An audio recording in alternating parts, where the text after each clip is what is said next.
आप इतनी मेहनत करते रहो कि अब आपको पता है कि हाँ मैंने मेरा अपना 100% दिया है, और अगर कुछ कमी हुई है it's not because of me, may be it's my कर्म, बट मेरे मेहनत के वजह से ये सिचुएशन नहीं आई है। कभी कभार कुछ सिचुएशन ही ऐसी बन जाती है जिसमें आपकी कोई गलती नहीं है, but you are put in that situation और you happen to be in that situation, but मेहनत करने से आपने पीछे नहीं हटना। Every day consistently just keep on working hard. चाहे पिक्चर के लिए दोस्त बुला रहे हैं, फॉरगेट इट। चाहे शादी के लिए रिलेटिव्स बुला रहे हैं, फॉरगेट इट।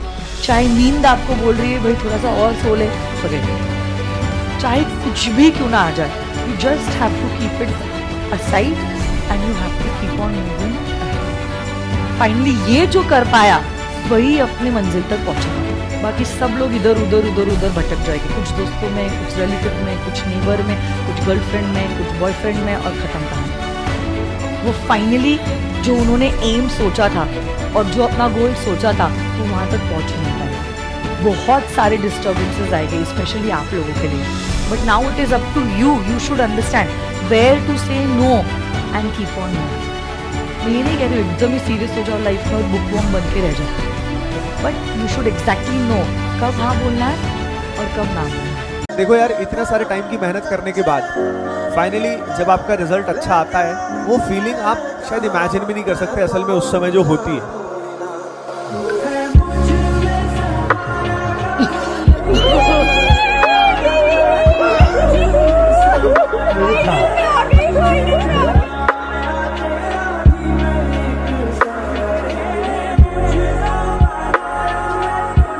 मन करेगा, मन बोलेगा भाई बस कर यार, अब और नहीं हो रहा,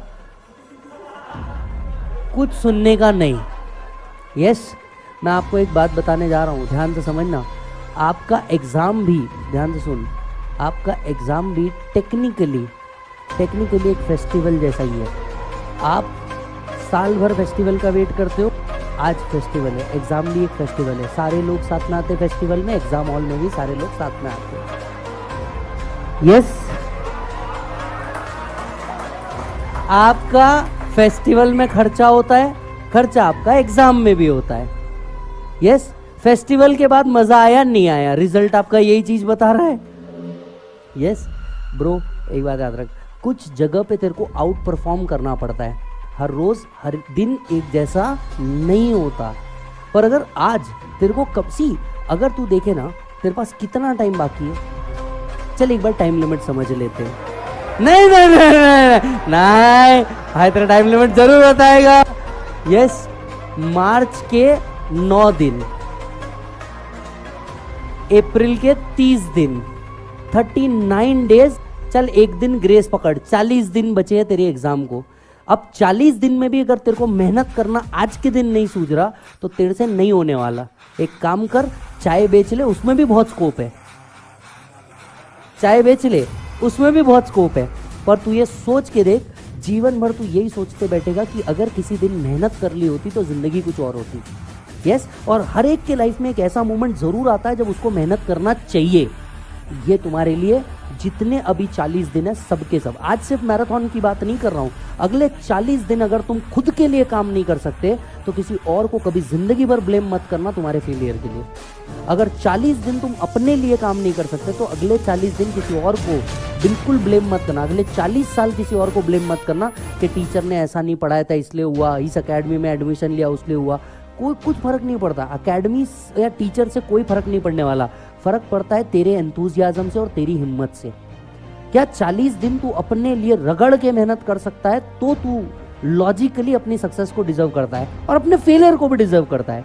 पर 40 दिन बाद तू इस बात पे रिग्रेट करे कि यार 40 दिन पढ़ लेता, ये सेंसिबल ही नहीं है। अगले 40 दिन अपने आप को बख्शना ही मत, मैं तुमको अपफ्रंट बोल रहा हूँ और फेलियर होने के बाद बोल रहा हूँ।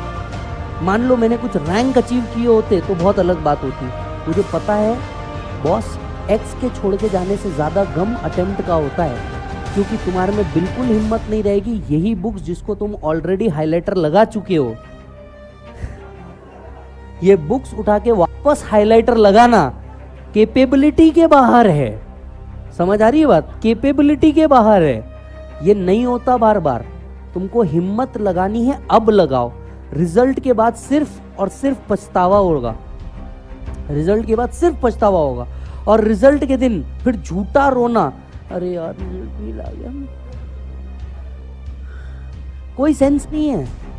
You should be proud even in the failed result when you have done your right, you know, your hard work, otherwise you have no right to cry. और अपनी जिम्मेदारी खुद उठानी पड़ती है, कोई और नहीं उठाता।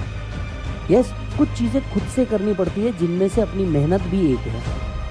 होता क्या है कि जब आपके पास 2 डिग्री है, हाँ, और वो डिग्री आपको ये कॉन्फिडेंस देती है कि कुछ नया कर ले। एग्जैक्टली, अगर नहीं चला, ये डिग्री तो है ना हाथ में, बिल्कुल। सीए हूं मैं, आराम जी। से कहीं भी खड़ा होऊंगा तो बढ़िया से कमा लूंगा, खा लूंगा, अच्छी लाइफ जीऊंगा। हाँ, you can do your practice as a profession. तो ये जो कॉन्फिडेंस आता है ना वो डिग्री से आता है। एक और चीज शिल्पा, जी, सीए की डिग्री प्रोबेबली आज में वो कोई काम नहीं कर रहा जो सीए करता है, taxation, audit, account, whatever, I mean traditional things.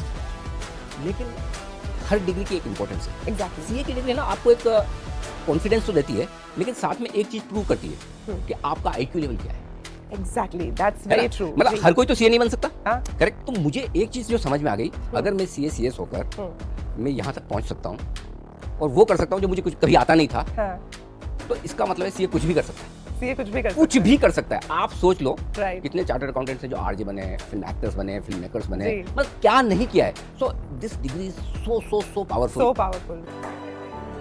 Bro, एक बात मैं तुमको बताऊं, 40 दिन, सी ये 40 दिन ना ये डिसाइड करेंगे कि तू इसी क्लास में फाइनल की क्लास कर रहा होगा या वापस से इंटर का फास्ट ट्रैक देख रहा होगा। आपके हाथ से भी टाइम चला जाएगा। जब अटेम्प्ट का सिलसिला लगेगा ना, 1 अटेम्प्ट 2 अटेम्प्ट 3, आपको समझ नहीं आएगा आपके साथ में क्या हो रहा है। अभी आपकी जो इतनी मस्ती चल रही है ना, आपको मेरे शब्द उस दिन याद आएंगे जब आपको 2-3 अटेम्प्ट लग जाएंगे। मजाक लग रहा है ये सीए इंटरमीडिएट, सीए फाउंडेशन, आपको जब चाहे तैसे जो करना है वो कर रहे।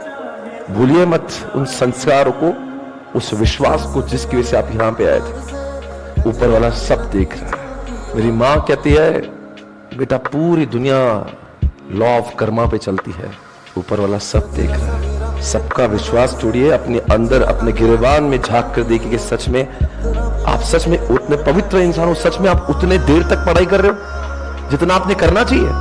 अपने आप से पूछिए, आर यू रियली गिविंग 100%? क्या हक है आपको उस पिता के मेहनत के पैसे उड़ाने का? जो इंसान अपने लिए 100 रुपए की चीज लेने को 10 बार सोचता है, उस इंसान के लाखों रुपए बर्बाद करने को आपको शर्म नहीं आती? किस भगवान ने आपको यह हक दिया है? थोड़ा सोचिए इस बात पर, विषय बहुत गहराई वाला है। सर, मेहनत करनी पड़ेगी। 50 बार मन करेगा, अरे यार छोड़ना, आप लिख रहे थे, लिखना छोड़ दोगे, छोड़ना यार हाथ दुख रहे, मत करिए सब। Yes, no doubt, lecture is free, your time is not free. ये बात याद रख, lecture is free, your time is not free. You have to work for yourself. और अगर तू अपने लिए मेहनत नहीं कर सकता ना, तो ठीक है, तेरा बाप तो तेरे लिए मेहनत कर ही रहा है, क्योंकि उसने तो तेरे को पैदा किया ही है, वो तो करेगा ही वे। जब तूने कुछ मेहनत नहीं भी किया तो वो मरते दम तक तेरे को खिलाने की ताकत रखता। और तू सोच, तेरे को उसको खिलाना है या उसका दिया हुआ खाना है। यस, उसने नाम दे दिया, जन्म दे दिया, उसकी जिम्मेदारी खत्म। अब तो अपने लिए मेहनत कर ले। पर एक बात बताऊं तुम्हारे को, बड़ी इनकम के लिए मेहनत भी बड़ी करनी पड़ती है। इतने आसानी से मिल जाता तो बहुत से लोग वो होते जो तुम बनने की कोशिश कर रहे हो। समझ में आ रही बात? बट आप सोच करके देखो, 1,40,00,000 की जनता पे हम सिर्फ 4 लाख चार्टर्ड अकाउंटेंट है। 1,40,00,000, तो 1:140 करोड़, सॉरी मैंने कुछ गलत बोला, 140 करोड़ की जनता पे हम सिर्फ 4 लाख चार्टर्ड अकाउंटेंट है, एंड उसमें से भी 40,000 तो आउट ऑफ इंडिया गए। तो आप 1 चार्टर्ड अकाउंटेंट कितने लोगों को सर्व करने का कैपेसिटी रख रहा है, ये देखो। और ये तो सिर्फ इंडिविजुअल है, आर्टिफिशियल जुडिशियल पर्सन अलग, कंपनी अलग, फर्म अलग। आप सोच करके देखो कितना बड़ा स्कोप है। उसे पता है क्या, मेरे पापा को कैंसर हुआ है, उसकी इतनी ख्वाहिश है ना, तो सर मैं इतना चाहता हूँ कि मैं मेरे पापा के सामने सीए बन जाऊँ। मुझे सर, मैं सीए कभी भी बन जाऊँगा, मुझे प्रॉब्लम नहीं। मैं क्या बोलूँ सर,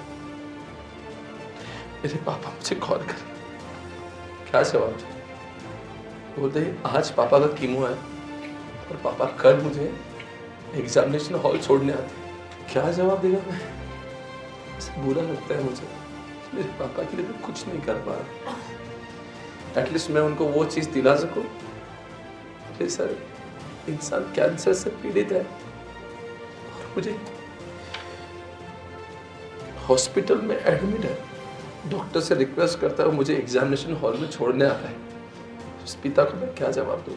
उसकी माँ से कॉल किया, माँ को बोला मैंने, आंटी जी बहुत रो रहा है, और उसकी माँ को बोला, माँ मुझे बहुत रोना आ रहा है, मैं पापा को क्या बोलूँगा? आंटी बोला तू पगला है क्या? उसमें क्या? अरे नहीं माँ, आज बहुत बुरा लग रहा है, बस फीलिंग सो बैड कि मैं पापा को क्या बताऊँ, कैसे बताऊँ? सर मैंने जिंदगी में बहुत गलत काम किया बोलते सर, आप मुझे इतना पढ़ाओ, इतना मुझसे पढ़ाई करवा के लो कि मैं बस पास हो जाऊँ, मैं कुछ करके दिखाऊं।